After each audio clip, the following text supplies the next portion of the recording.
Hey, Hey, what's up, man? how you been? Hey, man, chilling. What are you doing around this part?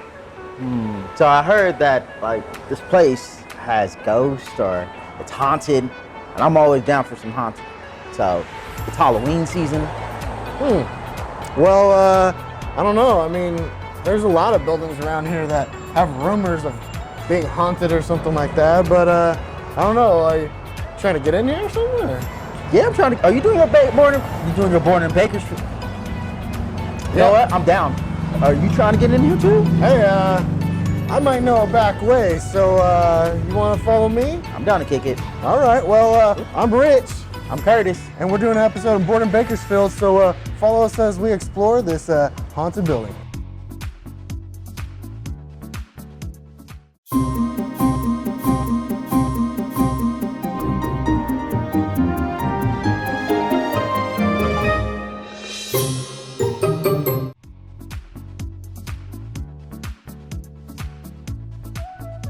Hey, Chad. Hey, Mary. Jill, how you doing? Hey, Michael. Okay. Don't look inconspicuous.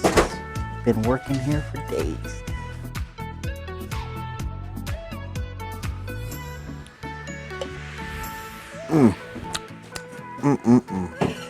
Are you new here? Yeah, totally new. Brand new.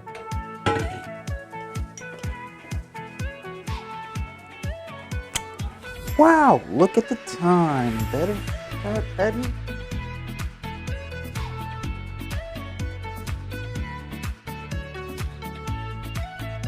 All right, guys, we are here at Cohn and Stiles with Jim, one of the partners. That's correct. And so, how long have you guys been here in Bakersfield with the law firm? The firm has been around for 85 years, and it's occupied a couple of locations.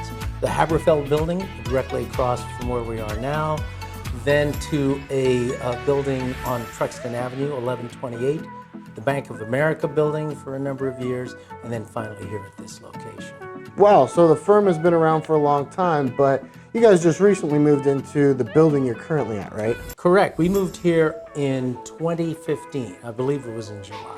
2015. And so, tell me a little bit about the stories we've heard. Maybe you have a story about your building? Yes, you know, this building has been around for a number of years, and it once was occupied by a bank, also Goodwill, but even before that, this location housed a building going all the way back to 1889.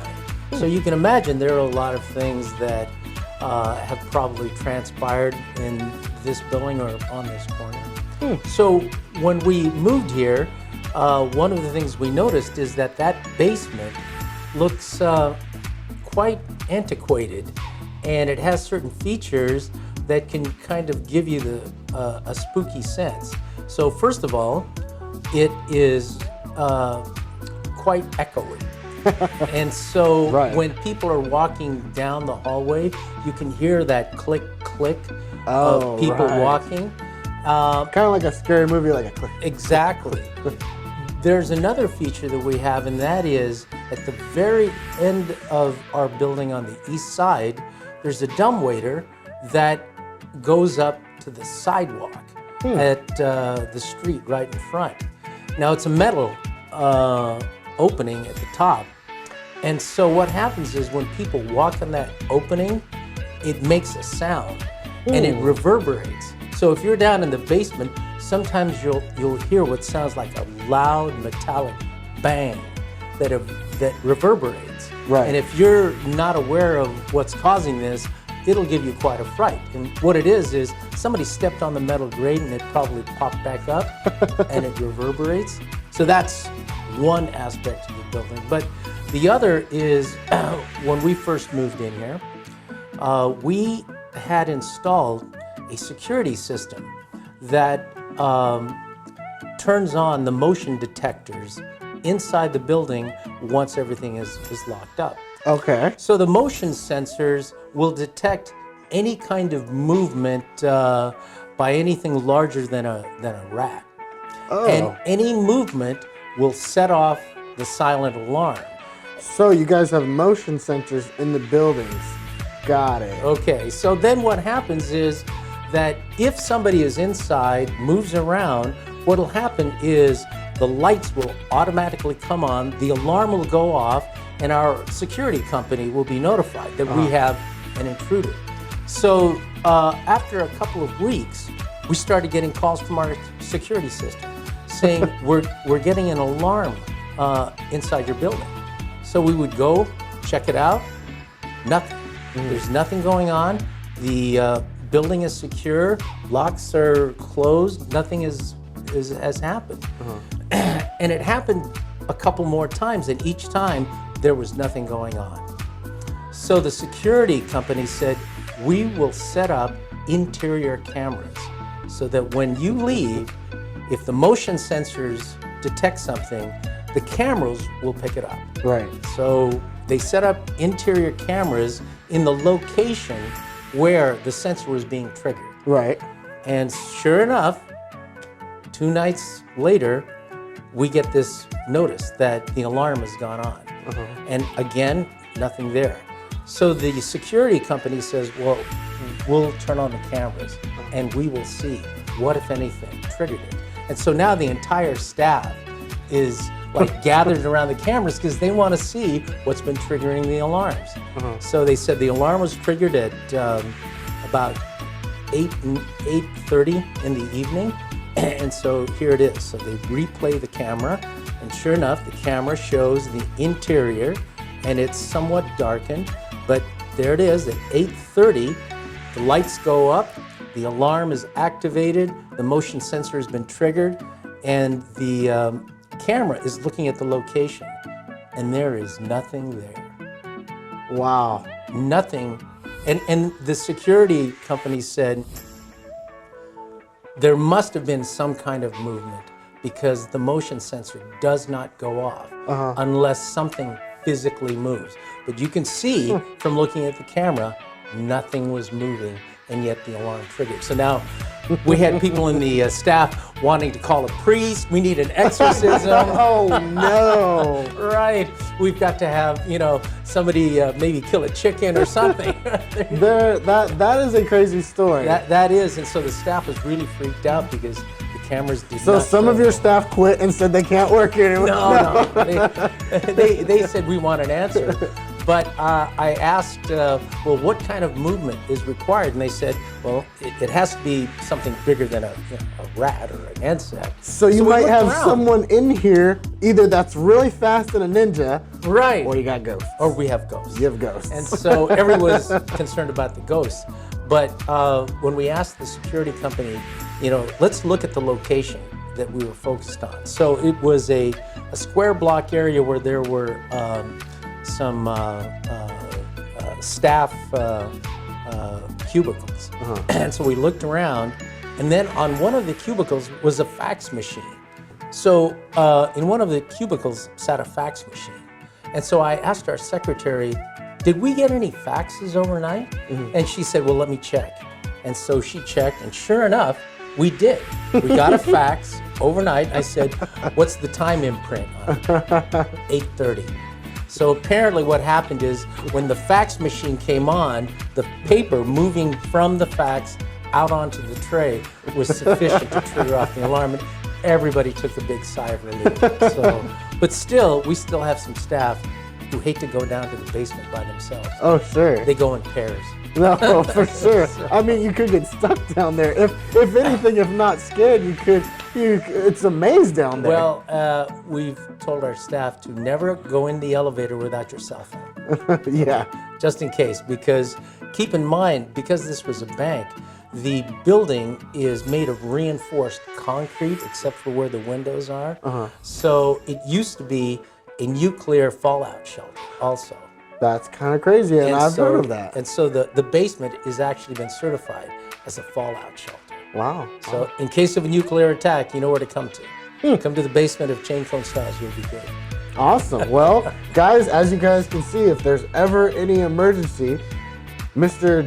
Jim has invited you guys to be here at a nuclear fallout. No, but there are ghosts down there, so I wouldn't go down there. If you'd like to see it sometime, check with our marketing director, George. I'm sure he'll be happy to give you tours. Awesome. So you guys actually do events actually in the community too. We actually just covered an event, the Walk for Mad. Yes, Walk Like Mad. Mad. Yes. And you guys sponsored that event. Tell me a little bit why you guys sponsor events like that. Well, we believe that if we are going to be a part of this community, that we need to give back to the community and do whatever we can to improve the environment that we live in. And so we partnered up with MAD because as a personal injury firm, we see firsthand the effects of drunk driving and what it can have on the lives of people who have lost loved ones or who have had people that they have loved severely injured. So we wanted to do something to try to curb that kind of continuing conduct. So we decided to partner up with MAD, sponsor the event, to bring awareness to the community so that we can hopefully have a positive impact on the people who would normally be going out there thinking about drinking and driving and having second thoughts and say, hey, that's what Uber is for, that's what Lyft is for, and reduce the incidence of this as much as possible. Absolutely. We're here also to inspire positive change in our community. Yeah. And that's what we do here at Borden Bakersfield. So it's great to see other people out there like you guys as a business helping our community also. Yeah, that is one of our goals as a law firm, is to not only be a business within the community and downtown, but also to be a force in the community to bring about positive change. Awesome. One other thing we like to do here at Borden Bakersfield, of course, is tell people some fun facts or fun things to do in Bakersfield. So are there anything in your mind that you stick out, maybe restaurants or events or places or things to do in Bakersfield? Well, Bakersfield, as you know, has a lot of chain restaurants, but Bakersfield also has some of the most unique and probably most popular restaurants that you're not going to find elsewhere. So some of my favorites are the Basque restaurants such as Benji's, Wool Grower, the Noriega Hotel. You can't pass up those experiences. Luigi's, and of course, Dewar's, etc. And for those who would like to do a little more outdoor activities as opposed to just eating and drinking, absolutely. Kern River, great place to go rafting, the bike trail, and going back to food and beverages. I think I just read recently that Kern River Brewing won a gold medal at the at a national beer competition. Oh, wow. And so if you've never been to Kernville, go to Kern River Brewing. They've got some great beers on tap. Yeah, we have a lot of great things here in Kern County, especially in Bakersfield, but that's some of the fun stuff we like to do. Bass restaurants, those are really fun. A lot of people love those when they come to Bakersfield. So, but yeah, I figured I'd interview you for a second. We were here in the building, and we're gonna go check out the rest of the building though. Yeah, absolutely. Let us know if you find any ghosts that we missed. Oh, okay. Well, all right. Thanks again, Thank Jim. you. Appreciate it.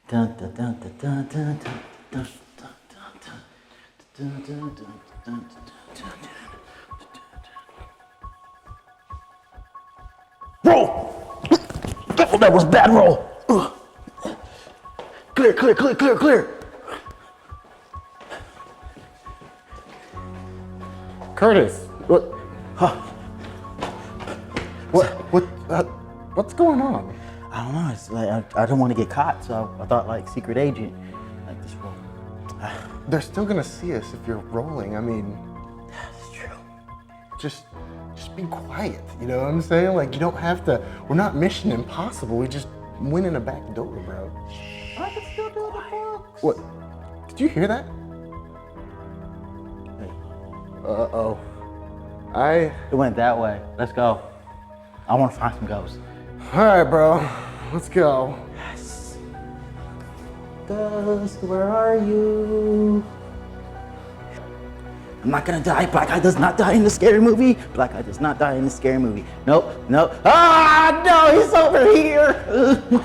Come Come on. Yeah, come on, please, please. Yes!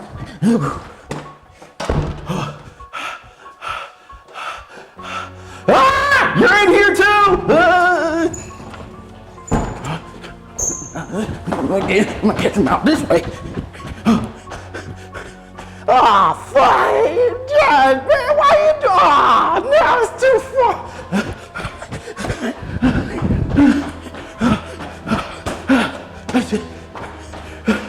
What? No!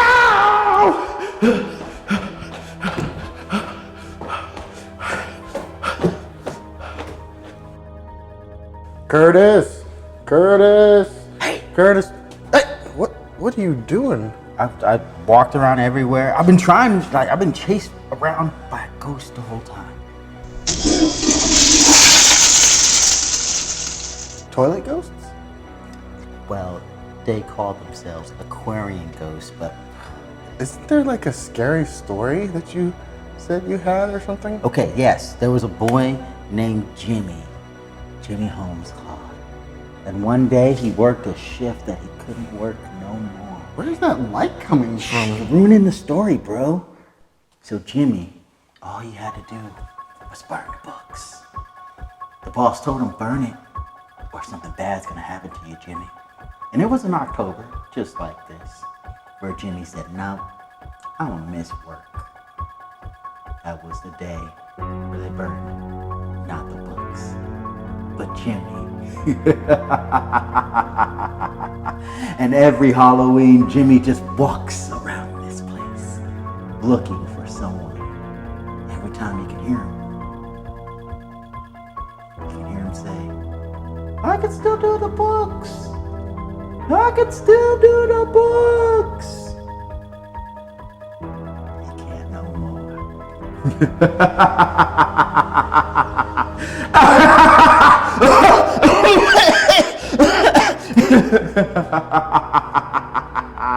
Curtis, But, get a hold of yourself.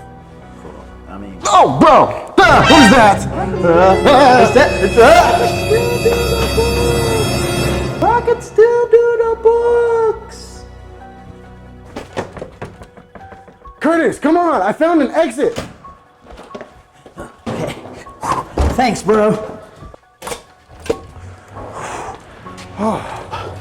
Oh, man. Jeez, we got out of there. Man, that was a little scary. Why are you taking me to scary places, man? Hey, man, I go on adventures, man. Once a day. I go on an adventure, do my thing. Sometimes I act like I'm a doctor. Today I was a lawyer, doing my thing. Well, that was our adventure of exploring the chain Cohn and Stiles building here. Pretty kind of crazy, you know, downtown spots. They always have a little history to them. Good old Bakersfield, man. You always having history. Yeah. What is this? Who are you? Wait, the adventure's over. Hats on, glasses off. Hats off, Okay. glasses on, All right. adventure. I So, said this already. so comic, Boom. but lawyer. Oh, okay. I got it. Got it. I'll catch you around, man. All right. So that's another episode of Born in Bakersfield. We'll see you guys next time, and happy Halloween.